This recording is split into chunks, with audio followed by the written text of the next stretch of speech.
Le Pur, donc le nouveau Pur, on garde le nom mais on a un produit vraiment différent et on garde quand même la géométrie, l'esprit qu'on avait jusqu'à présent.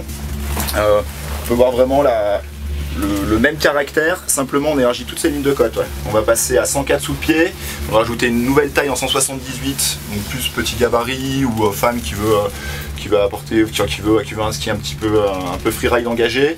On ramène un rocker sur l'avant, on accentue également le talon. On va apporter un talon venturi un peu plus prononcé pour avoir un peu plus de rebond, avec une jolie finition en métal, mais vraiment garder cet esprit du Pur, donc 80% freeride, 20% piste, vraiment pour envoyer du gaz un petit peu en nage profonde. Moi j'ai testé le Pur en 188. Bah écoute, bien surpris du ski, super facile, forcément. Avec le rocker, là j'y croyais pas au rocker. Les bananes, tu sais. Mais c'est vrai que c'est agréable quand même, tu subis moins, du coup il tolère plus de fautes. Et il en a sous le pied, hein, tu peux vraiment charger avec. Et reste à voir maintenant dans les bosses, on allant un peu plus vite pour voir s'il tient. Mais sinon très agréable. Pour tout type de skieur en fait. Confirmé bien sûr, mais même les débutants, je pense qu'ils peuvent se faire plaisir avec.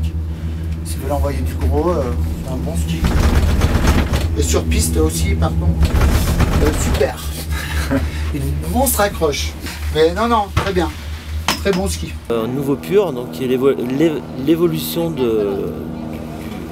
dit Pur, qui est décédé, le pauvre, mais qui restera toujours un excellent ski. Donc on a augmenté les proportions. Et on a donné un swallow un peu plus important derrière, une coquille derrière qui rend le talon assez dynamique en fait. Et tout l'avant en fait, la spatule a 400 mm en moyenne de longueur, ce qui fait que ça facilite beaucoup le pivotement. C'est des skis qui sont utilisés par nos athlètes pour les freeride World Tour et autres. Et ça reste quand même un ski conventionnel classique de freeride performant. Donc celui-là il arrive en 3 tailles, 178, 188 et 194. Avec des patins entre 104 et 106. Et le Pure Houston, ça reste des skis de big mountain et puis un peu pour des conditions assez variées de vitesse et puis technique.